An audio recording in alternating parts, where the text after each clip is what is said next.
books do not change your life unless you take them seriously. And I'm trying to write books that people could take seriously. Those books that wouldn't kill me if I don't write them. I only write the books that makes me feel like I cannot live without writing this book. So words do not change people. Books do not change the world. It is people who do that. When I met Ece Temelkuran, I was immediately struck by the independence she as a writer radiates.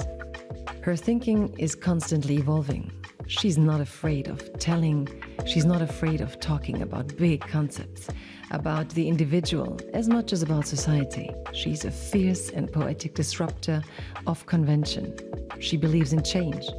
And she knows that the best things in life don't come without a good thought beforehand. Join me in meeting Ece Temelkuran.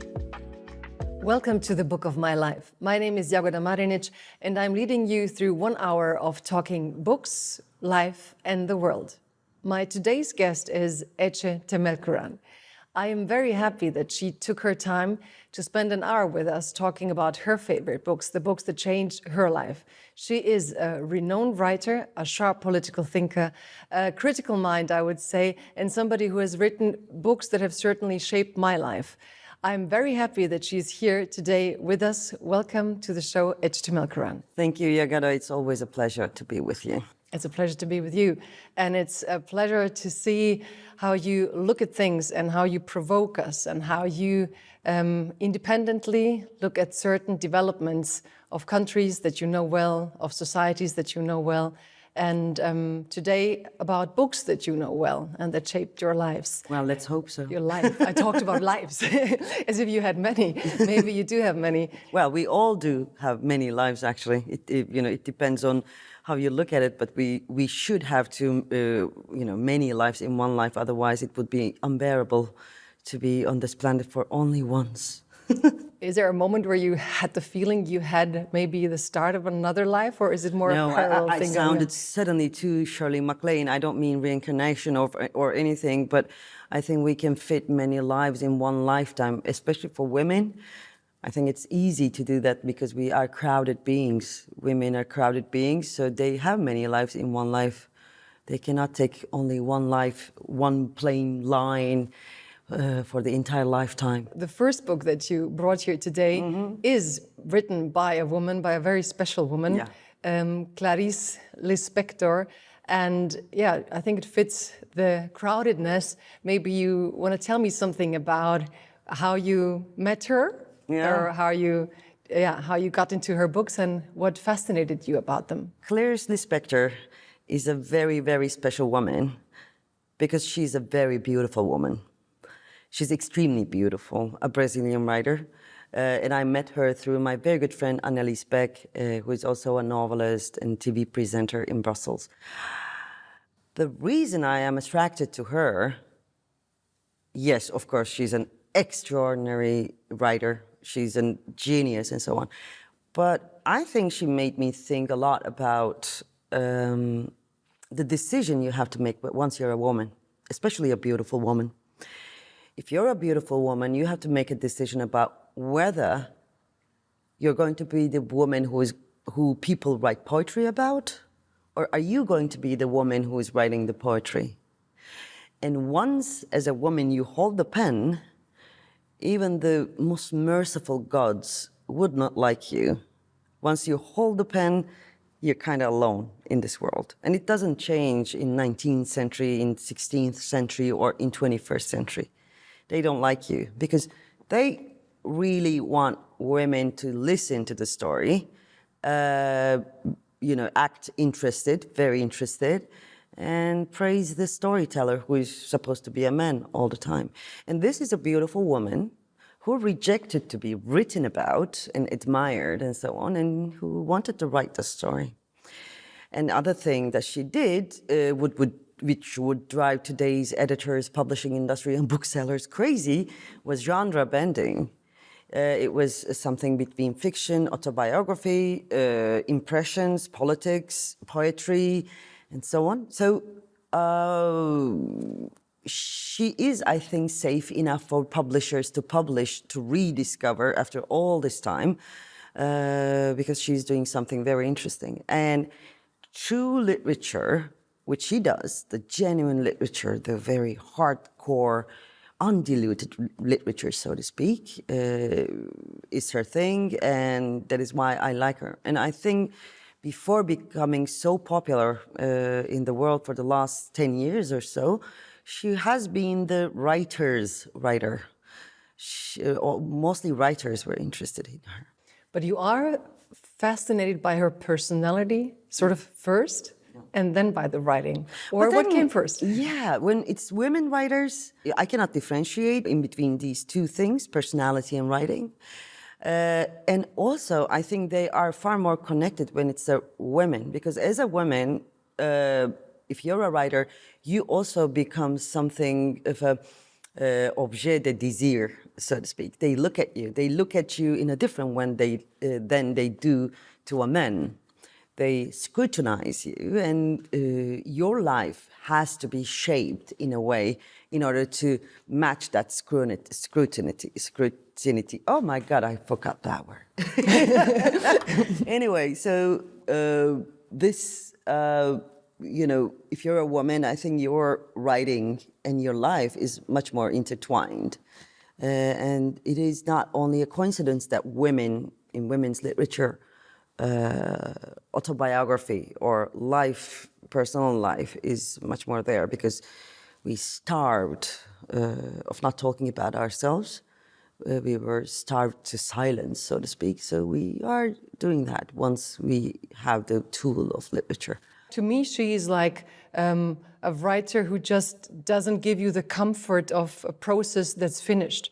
You know, like she's constantly confronting you with her creativity and the source of what's going on inside her. That is something I relate to as well, because the speed of seeing, the speed of telling, sometimes does not fit the speed of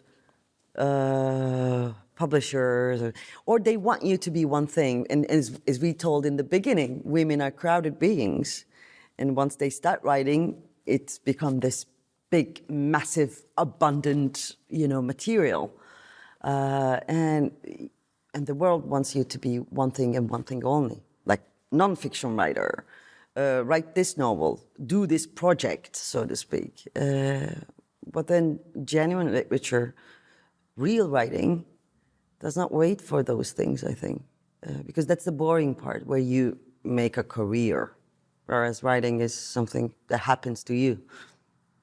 You said that the moment a woman picks up the pen, she stops being in a way, the object of desire, whatever. Mm-hmm. I mean, you picked up the pen, mm-hmm. for sure, and you picked it in a way that it even, made you leave the country you lived in. I mean, you're from Turkey, you used to work as a journalist for a TV station, you picked the pen and you decided that you want to take a very close look at the man who's leading Turkey. I mean, it didn't just stop you from being an object, it even turned you into being a threat for somebody so powerful. How did that feel for you? And I mean, how did this change your own life, the fact how you treated your strength to write? People started describing me as brave, which is a very exhausting thing, because I'm not brave, actually. I have so many fears. The only problem is I forget about my fears when writing. I truly forget about them. And when it's published, it's too late. I can deal with my fears later.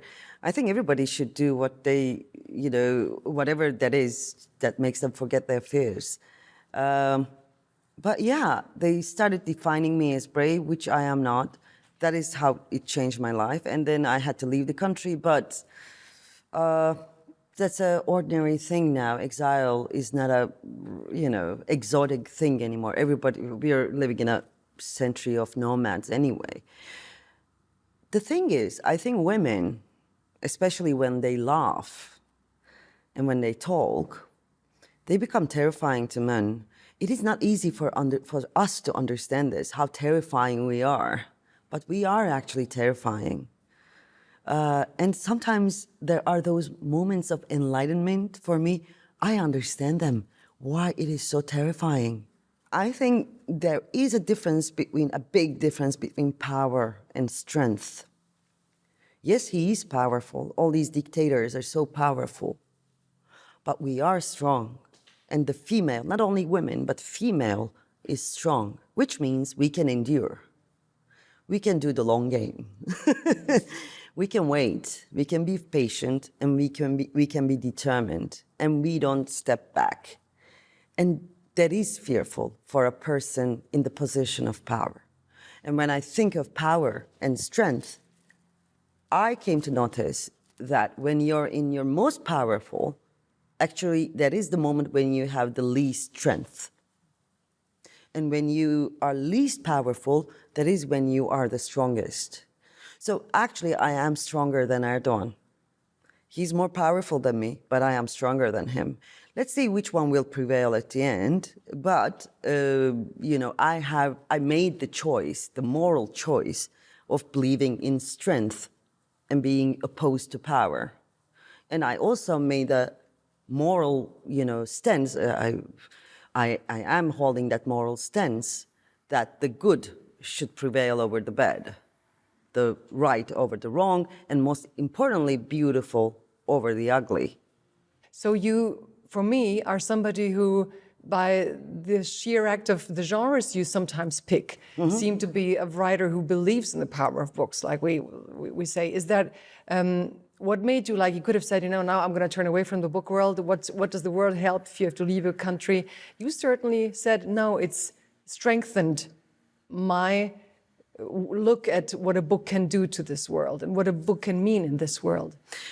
The problem, Jagoda, is that I don't know what to do anything else. My mother showed me these, she actually gave me these pieces of paper. It is my letters to, family members, and this is before I know how to write. I am doing the, imitating act of writing, obviously, and these are like scribbles. And this means that I was actually writing before I learned how to write. And I remember writing poetry. I still have that notebook with me. When I was 8 years old, as soon as I learned writing, I started writing poetry. And then it was not even a decision to write. And by the way, until very late age, like until high school or so, I thought everybody was writing. No, seriously, I didn't understand how people would live otherwise. So this is the only thing I know how to do. And also, yes, books do not change your life unless you take them seriously. And I'm trying to write books that people could take seriously. And I'm very serious when I am writing them. I'm very genuine, and I mean it, and I don't write books those books that wouldn't kill me if I don't write them. I only write the books that makes me feel like I cannot live without writing this book. So words do not change people. Books do not change the world. It is people who do that. But in order to make that happen as a writer, I think the most important job is to be genuine, to be real, not to be a project, so to speak. Yeah. And you brought another book that shaped your reading biography and you as a person, which is Montaigne Essays. Why did you bring this book?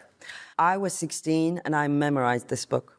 I don't know how many times I read this when I was 16. I don't know why I did that, but in hindsight now, I know why. Because essays are the most thought-triggering, most lively genre, they are the most lively crumbles of writing, so to speak. And now I'm writing essays. In last two books, I'm writing essays, political essays, poetic political essays, and so on. And what Montaigne did was that. And essays are for those people, I think, who have so many eyes looking everywhere. And essays are also for those people who think that reality has some sort of poetry in it. And Montaigne, I think, shaped my writing in the most profound way possible. Because before I left Turkey for I don't know how many years, since I am 20, let's say, I've been writing columns. For 20 years I did that. And if it wasn't for Montaigne, I wouldn't have done that. Literary essays for newspapers, Montaigne, and that sweetness, that easiness and that smoothness that he brings to writing has been kind of showing the way for me. It was giving a direction to my writing. Essay is like the attempt to do something. In a way, the essayist is the opposite of the expert, I think. Yeah? It's not like you know it, you're fixed and you're there to tell the people. It's you are there looking, trying, learning. Or what's your approach to how do you understand that? Before we started this talk with you, we were smoking outside. I was smoking outside. You were looking at me, and you asked me, what's your title? And this is coming up so many times, and I am kind of tired of this title thing because I seriously don't know. I can be a poet. I am a poet. I am an essayist. I'm a novelist. Blah blah blah. And I don't see the point. Why we have to make differentiations. I think it's because of book critics, but mostly because of booksellers, because they want to know in which shelf they put your book. That is the problem. That is the question. And then, in a very strange way, the process of creativity is determined in the opposite direction. You actually start deciding your genre according to the decision of the bookseller. So, in fact, what I think today is that the thing I'm doing is poetic nonfiction, because Together is like that. A manifesto against the heartless world.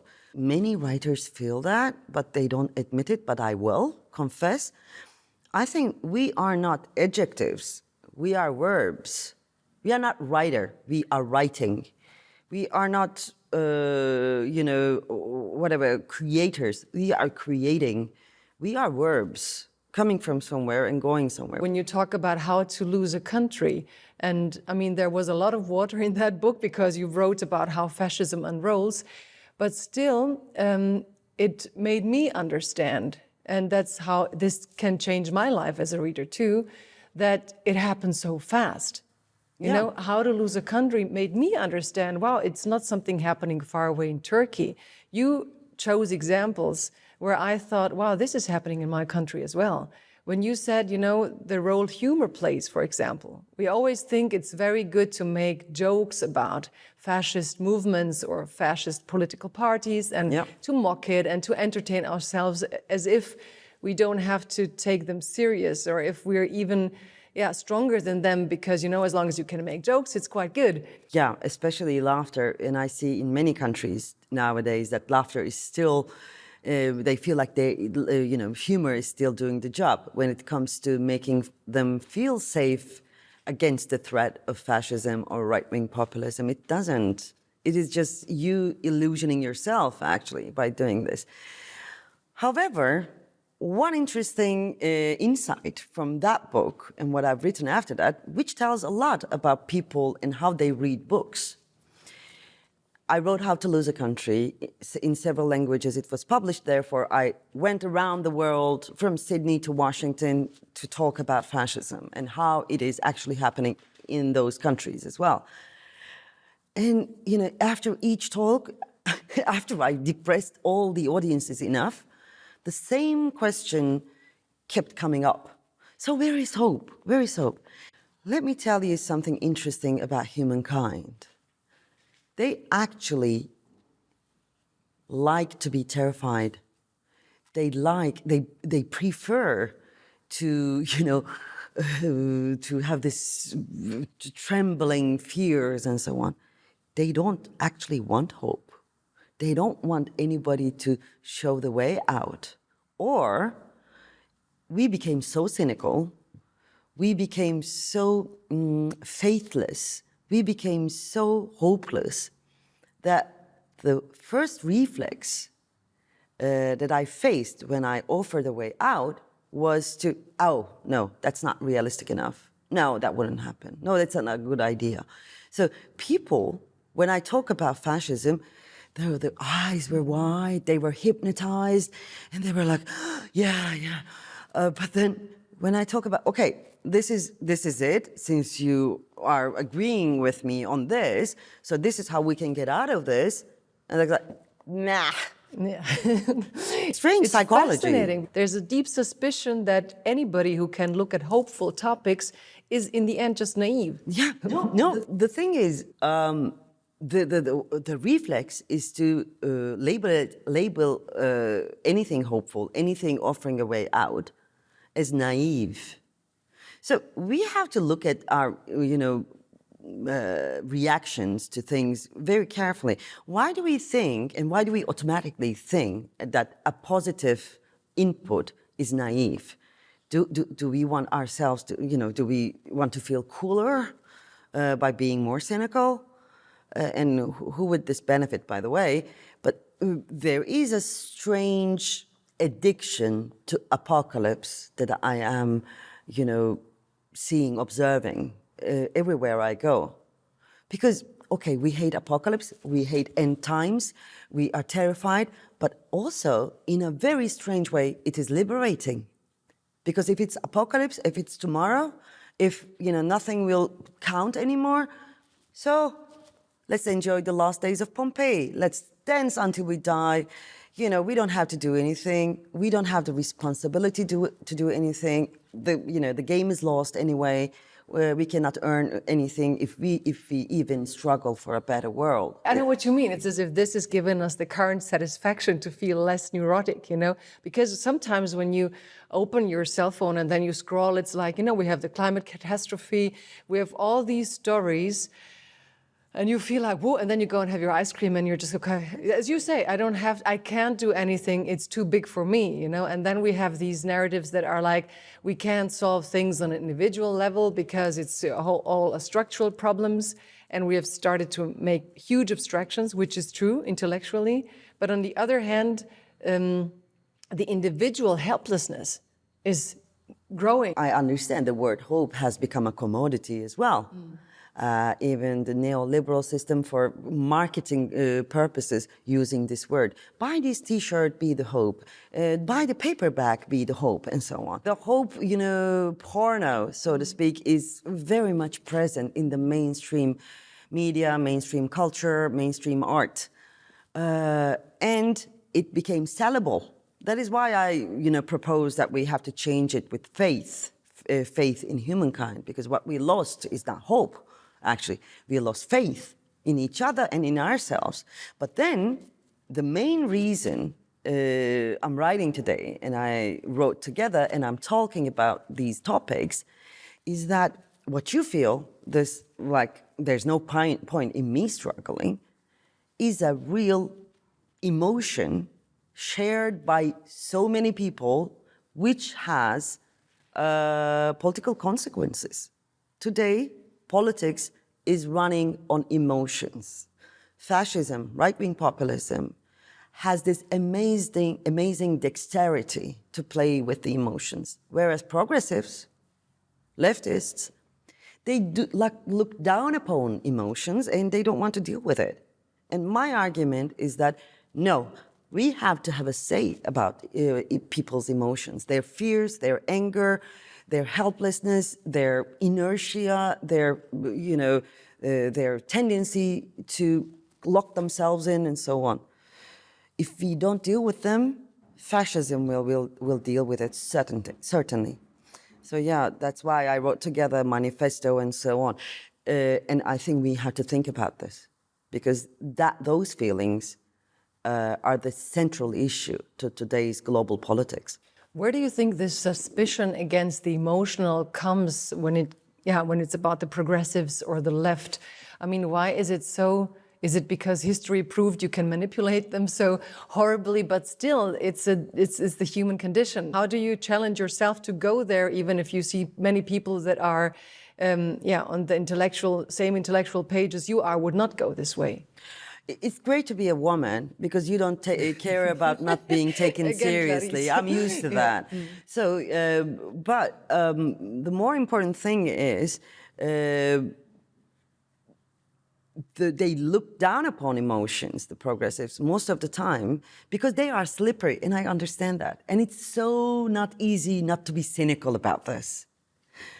Can we talk about love without a smirk? I'm like, even I find it hard. I do it, but I find it hard as well. I'm like, oh God, this is so, cheesy to talk about love. But my point is, if we do not take these concepts such as love, faith, dignity, friendship, from the monopoly of religion and bring it to politics, we will not have the heart to have the political action. Because look at it, we do have all the answers. For climate crisis, yes, we know what we have to do. For extreme inequality, yes, we do know what we have to do. All other crises, we actually have the answers. What we don't have is the political will of the masses to make those changes happen. So how do you create that will? That is the biggest problem of progressive politics today. It's not that people are not convinced with the facts. They are convinced with the facts, but they do not act anyway. So what I'm trying to do is to put heart in the global progressive movement. What you say is so many people channel the emotions they want to have into areas that are so manipulating them, and keeping them powerless and keeping them in the state that they are in. So I think, heading towards this emotion management that we have today in psychotherapy and everything. So you go and have a 20 square meter room where you can talk about your emotion freely, and then you have to step out and in a way function better. So I really think that it's a crucial question that you're asking. Maybe we should make it into a philosophical problem to understand why humans are doing this. It's not because they're shallow and superficial. Or, well, you can say that, of course, but also you can say that humans have an inherent tendency towards beauty. Yeah.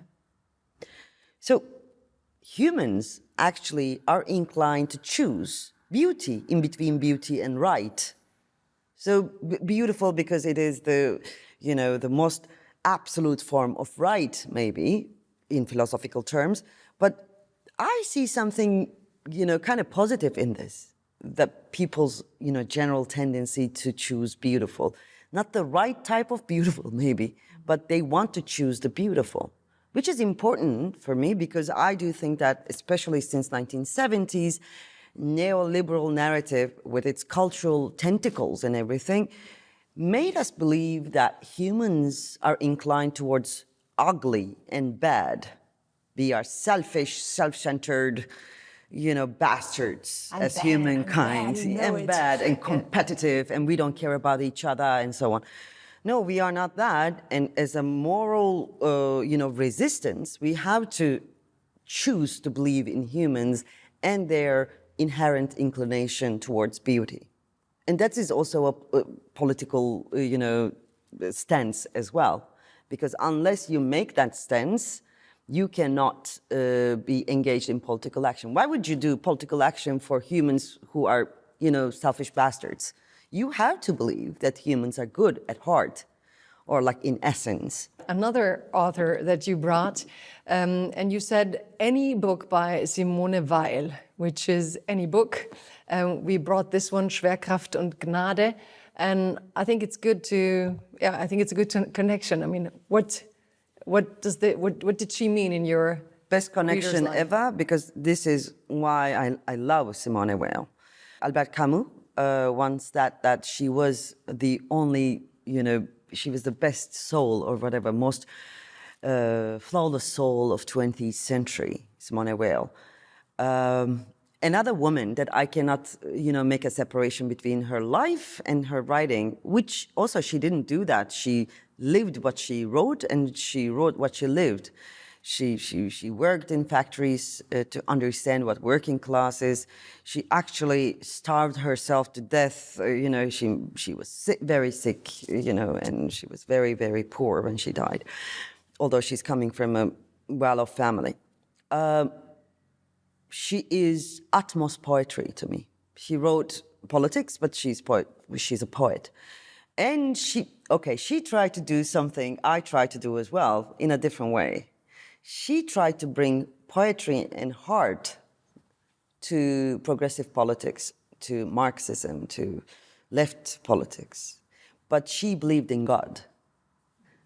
She was a religious person. She was actually a Jewess, but then she became Christian and so on. And she took this seriously, the matter of religion seriously. Whereas I don't believe in God, I believe in humans. She was luckier than me because if you believe in God, you just forgive God. It's easier to forgive God for his, disasters and, injustices. But when humans do it, we don't forgive them as easily as we forgive God. And I have to forgive humans, a difference between me and Simone Weil.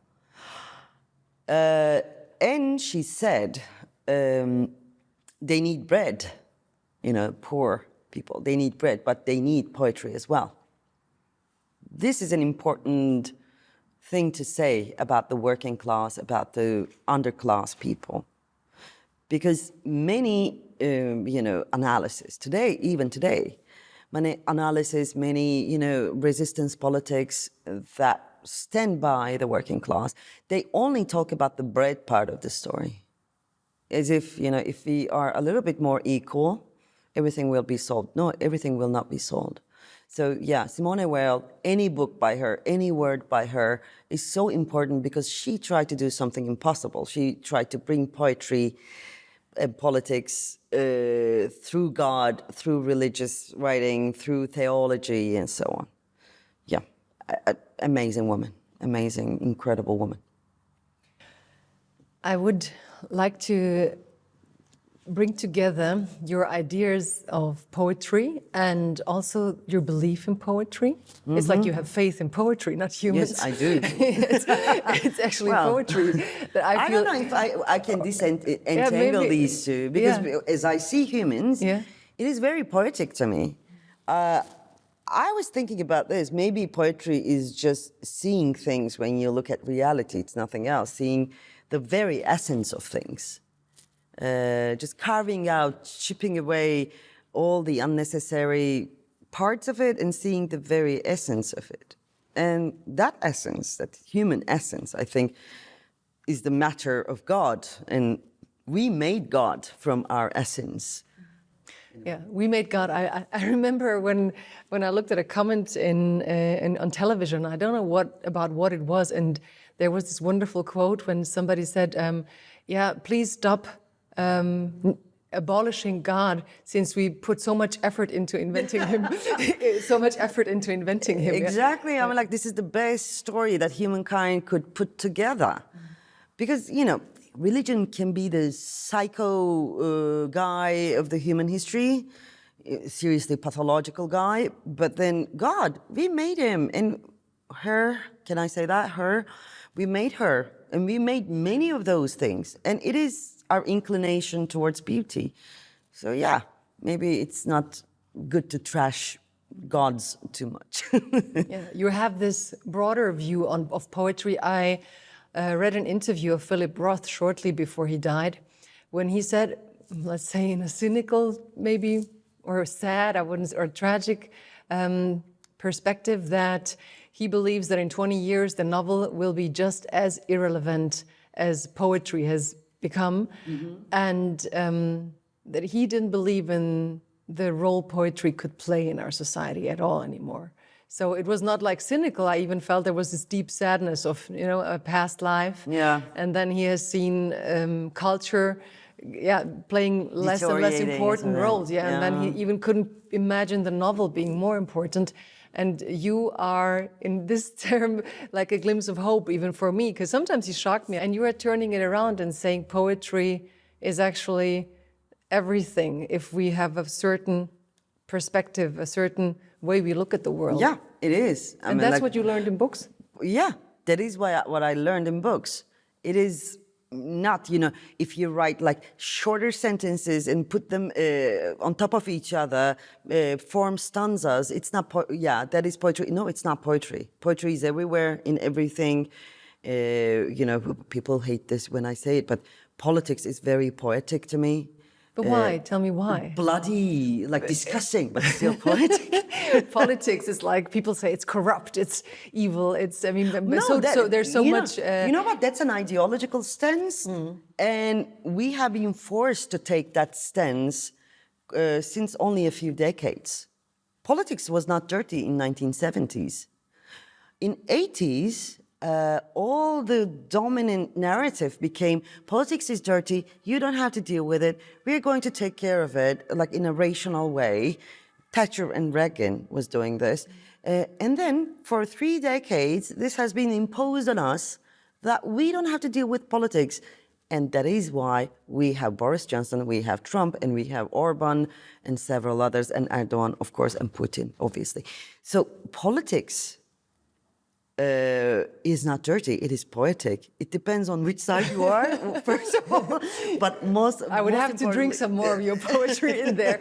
Politics is becoming sexy for the younger generation. It is so interesting. After all this erasal of memory in 1980s, 90s, did you know that socialism is the most looked up word on Wikipedia in the United States by the young generation? They think that it is a new invention, but anyway, so they are looking up words. This is important.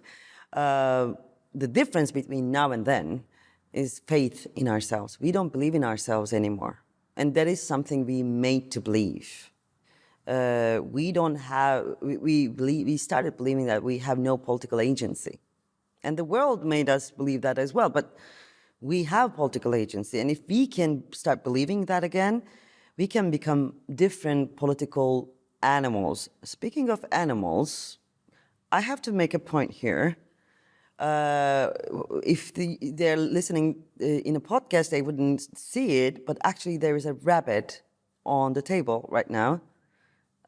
Dead rabbit, looking at me, hypnotizing. Well, you actually have some relativeness in the eyes. This rabbit and they're both looking at me. But it represents the rabbit hole that we are falling into right now. While we're talking about faith.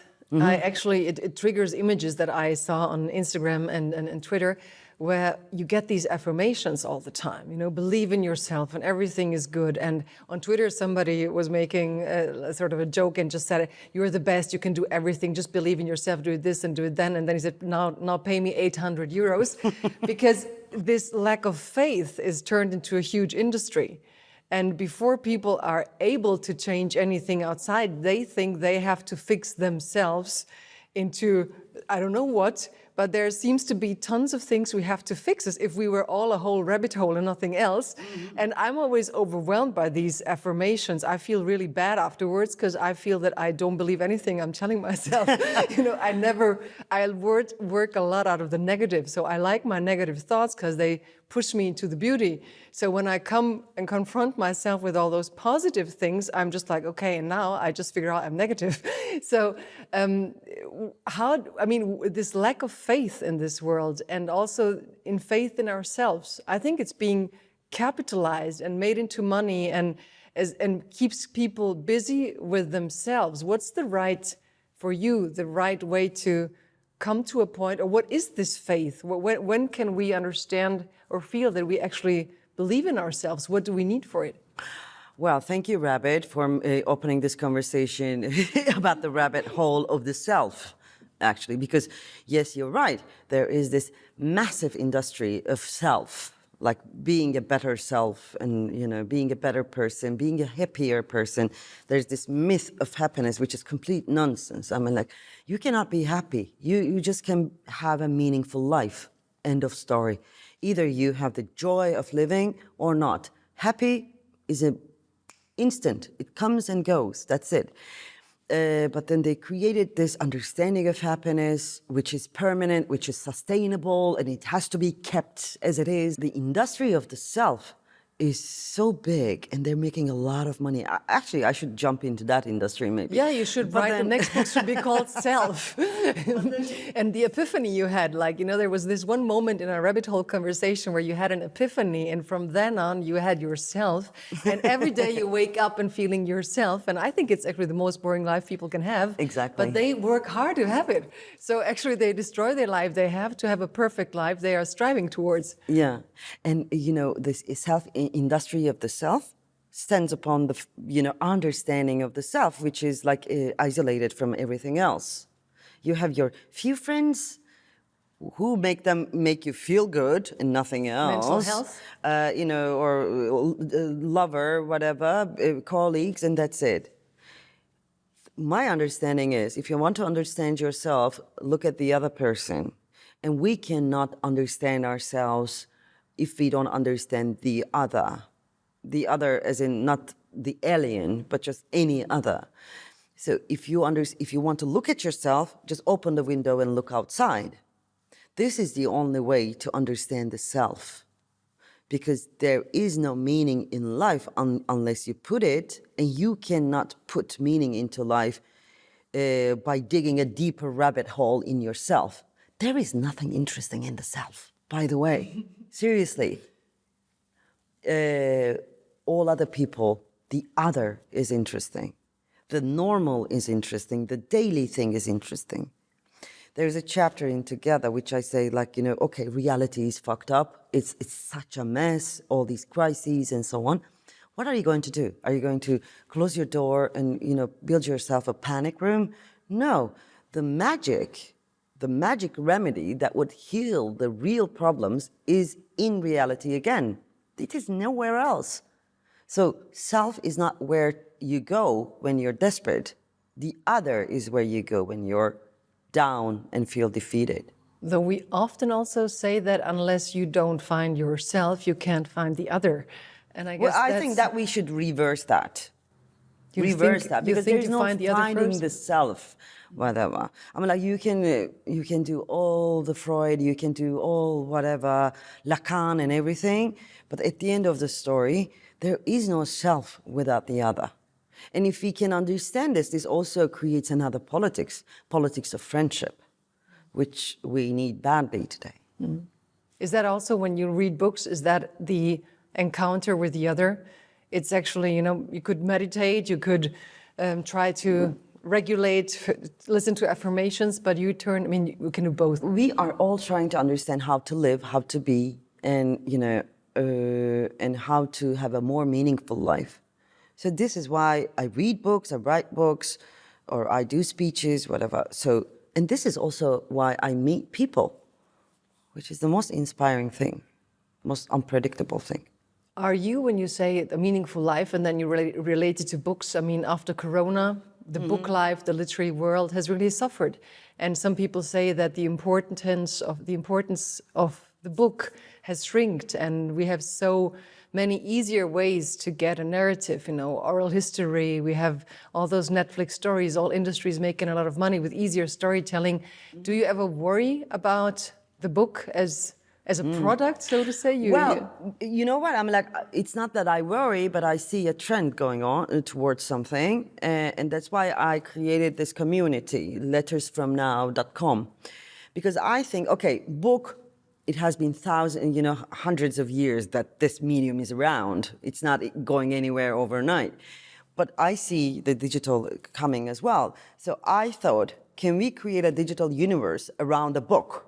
So I created this digital community called Letters From Now. It's a correspondence project. I write letters and the readers write me letters as well. And we are discussing the concepts in together. So it has become an international community with 5,000 people. We are writing, and there are new friendships building up there and so on. So I think we have to think about new projects, new mediums that combine the new and the old. A book is going nowhere. It shouldn't go anywhere. You brought a last writer. Yeah. And he's totally pre-digital world. Yeah. Nâzım Hikmet. We have a German book. It's Die Luft ist schwer wie Blei. It's Turkish. Bava kurşun gibi ağır. You can read it the way it should be. Hava kurşun gibi ağır. Bağır bağır bağırıyorum. The poem goes like that. And I just opened and it was here. Hava toprak gibi gebe, hava kurşun gibi ağır.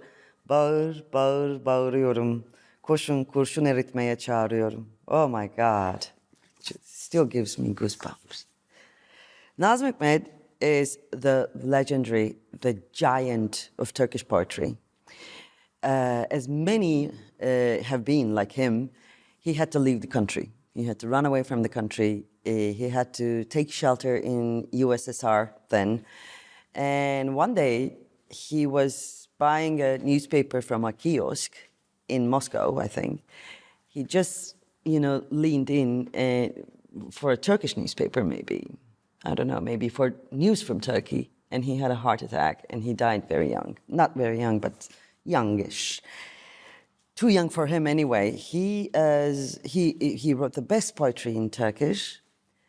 But why I am so impressed by him is his humility. He was so humble. Before he had to leave the country, he was in prison. And in order to earn money and to feed his family, he had to weave towels. And he made a tiny bit of money and he gave it to. And this is the giant of Turkish language. So I love him dearly, like as if I know him, like a person. I can cry over this story, I don't know why, but especially when I had to leave Turkey. And after a while, for 7 years, I think, I didn't read anything in Turkish. My heart was broken and it was too much. And that language reminded me all the emotions that I have lived, and I was in the mode of survival, so I didn't have time for emotions. After 7 years, now I can read this in Turkish. So one friend to another, I respect him so deeply, because he never gave up the joy of living, and that is my ultimate goal in life as well. When you say he's the giant of language, we haven't talked much about language. Oh, yeah. I felt it while you read it in Turkish. You feel the poetry that you sense while reading his poetry. And what does his language do to you, the preciseness? When you say the giant of language, well, how do you relate to the language? I think in human heads or mine, human hearts or somewhere here, there are many, countless little bells. And those bells only ring when you say the word in your mother tongue. Otherwise, I'm writing in English now. I've written the last 2 books in English. It's about this. It is cerebral. I'm doing it with my mind. I don't feel it. And writing in another language is like you're a different kind of mute, because you don't hear yourself unless a native says that, yes, this is audible. And it doesn't do anything here, whereas I normally write with this. And I do think literature comes from here, not here. You use your brain, obviously, but there's something about your guts when you write literature, when you truly write. So I kind of left my guts when I left the language. I didn't leave it, but when I'm writing in English. And sometimes I'm thinking of Nâzım Hikmet, because he wrote and he spoke very good Russian, and he wrote in Russian as well. But as Hannah Arendt said once, language stays. Even if you leave it, even if it breaks your heart to speak in that language because it's too emotional, it stays and it hurts. So yeah. Until his last days, he wrote in Turkish. And I'm so looking forward to going back to my language as well, because it's different. While writing? It is very different. So you brought 4 books, but if it was only one book of your life, would it be this one? It would be easily this one. It would be anything from Nâzım Hikmet. But also, funnily enough, it would have been the first book that has been read to me. It's called The Little Blackfish by Iranian writer Samet Behrengi. I was 5, my mother read it to me. And the story goes, little blackfish living in a river, and then one day he takes his blade and then goes to the sea on his own. And then many adventures. He survives the pelican and everything. And then he comes back to tell the story and everybody loves him. This was the ending that my mother told me. It took me 25 years to learn that the ending wasn't like that. The ending was, Blackfish never returns, nobody hears from him anymore. But then it was too late. I was already writing, I was already telling the truth, I was already on my way with a big blade. So she made you Blackfish. You know what? Last summer, she came to my apartment in Zagreb and she painted a blackfish on my wall. And she was just painting my mother is a painter. I saw it on Instagram. Yeah. When she was painting the blade, I said, make it bigger. So now it's a sword, blackfish with a sword. So yeah, we're both surviving as blackfish. Well, I am surviving as a blackfish, and let's see if we can change the ending of the story. You see, the poetry of life is that underneath our floor, there's now men with swords fighting with each other because we're in a very specific location recording this today. So we're in a kung fu location with a dead rabbit on the table. Everything is so weird. And we have this rabbit with your eyes. Yeah, he's looking at me. Looking at you. And under us, there's, in the floor underneath us, there's men with swords. Yeah. And you're here, the grown-up blackfish. And a female one? I have one thing that we're doing, and it's just a game. So, because you like joy. The last thing is that we always wonder if Obama, who likes to publish his summer reading list, got a reading list from our guest. Mm-hmm. What would he have to read and publish and make it super famous? Because which books obviously ever he my books. My books. All of them, but no, joke. Well, yeah, I would really love him to read How to Lose a Country and Together, but there are amazing books about what's happening in the United States today. I'm sure he's reading all of them. But I think what Obama should read is Chile, what's happening in Chile. Every day he has to look at Chile, because Chile is the most important political experience today in the world, and they are doing something amazing, very, very interesting and exciting. So he has to read anything about Chile from Chilean writers. Anything about Chile. So that's his summer reading list. Thank you. Ece Temelkuran, thank you for stopping by with your swords here. I was very happy to have this conversation with you, and thank you. It's such a delight to be with you, Jagoda. Thank you so very much, and thank you to the entire team. They have been amazing.